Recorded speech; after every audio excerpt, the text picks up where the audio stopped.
good news. We're not just having 3 festivals this year, we're having 4. Oh, the one in Hawaii. Yes. Yes, okay, I just heard about that. It's New Year's Eve, and then this October I'm going to India to scout out a venue in India. Oh, wonderful. So a wonderful way that people can help us is to call up our office and say, I would like Happy Oasis to come to my house, and we'll do a potluck celebration at your home. And I'm pretty much full for this year. There might be a couple of dates, but our schedule is pretty booked. And then we can do a potluck celebration in your city, anywhere in the country, anywhere in the world. All I ask is that you fly me out, pay for the accommodation, and that's it. Wow. And then put on some events, and we can show you how to do that. And you can charge a very modest amount, just bring a fair number of people.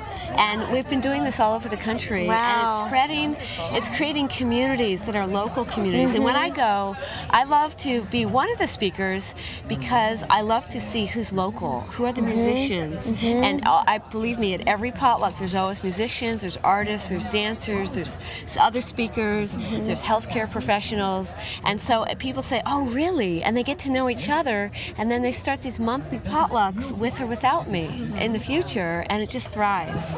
And then eventually what I like to see is a Raw Spirit Festival, even if it's just for a day, happen in their area.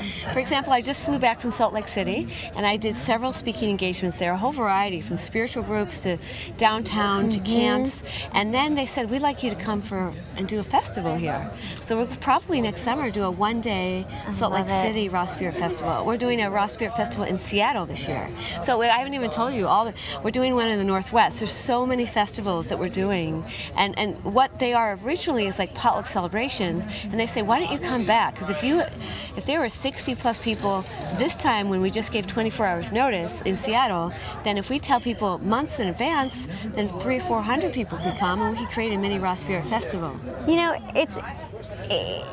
I'm struck by a few things as we're sitting here talking, and one thing I did want to mention is that you mentioned about being happy. And I just wanted to say that, you know, sometimes when you sit here with someone and you get focused, you might see someone presenting themselves in a certain way. And what I noticed about Happy just at this festival is that whether I saw her with 10 people trying to approach her, or us interrupting her, or you know, whatever, she has this even keel, very relaxed and peaceful vibe about her, and it's so authentic, and it's just mind-blowing to me, and such a great example that you can be of service, because I think what happens is as you get healthier and as you eat live food and practice a healthy lifestyle, you want to give back in some way, and it's just so inspiring to see the level of your service and how your vision is growing.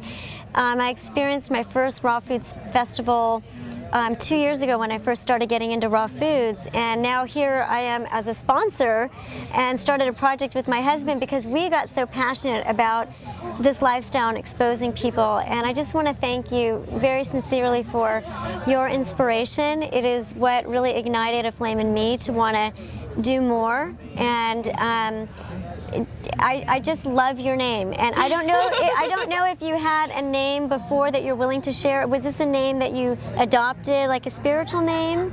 Shall I tell you the story of my name? I would love it. Yeah. All right. Well, there's 2 stories. I'll tell you the middle name after this. Okay. All right.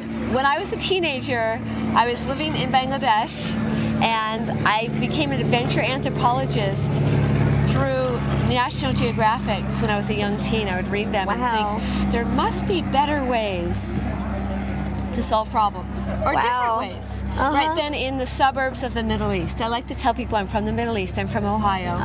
And so I thought, what is life like outside of Toledo, Ohio? I wonder how other people live, and I would read these magazines. So I decided to go to Bangladesh. I went to many countries, and I self-supported myself. When I was 19, and I worked on a fishing boat. I was a vegetarian working on a fishing boat, go figure, and saved up money in Australia to go over to Asia.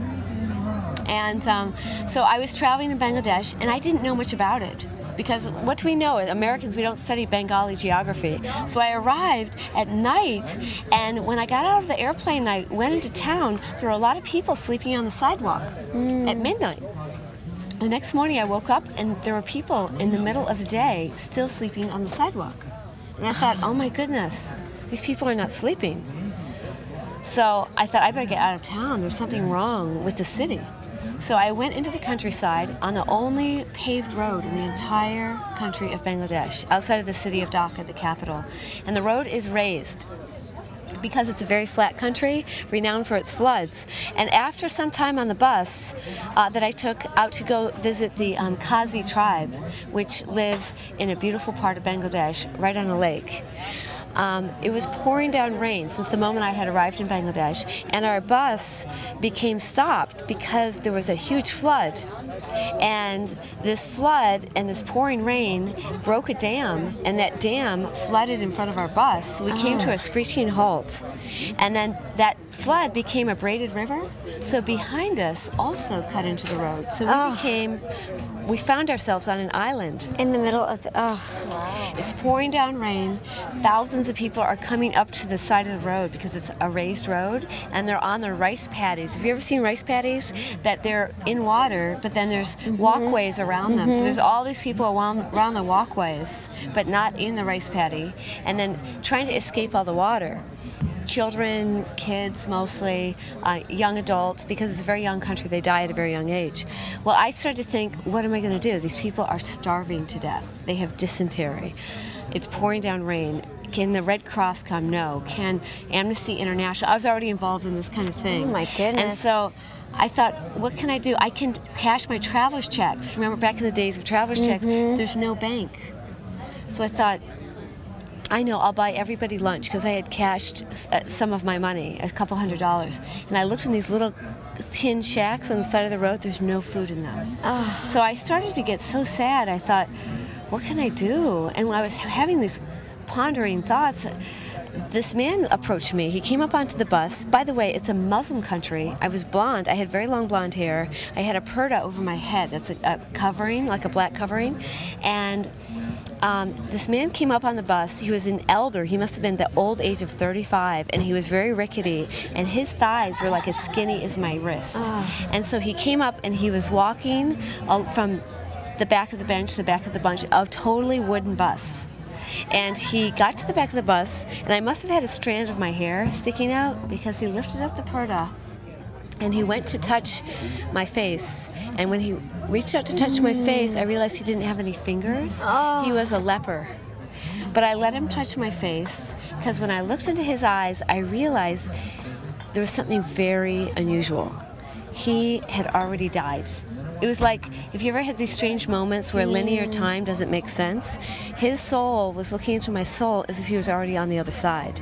He looked into my eyes, he touched my face, he touched my hair as if I was a ghost, or angel or something, because in Bangladesh they have very dark skin. They're almost like African Americans.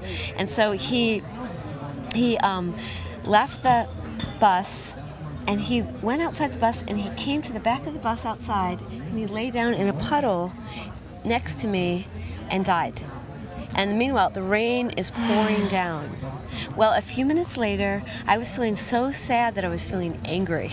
You know that feeling? Like, I think sometimes men traditionally used to get angry instead of sad, because they weren't allowed to get sad. So I was like angry.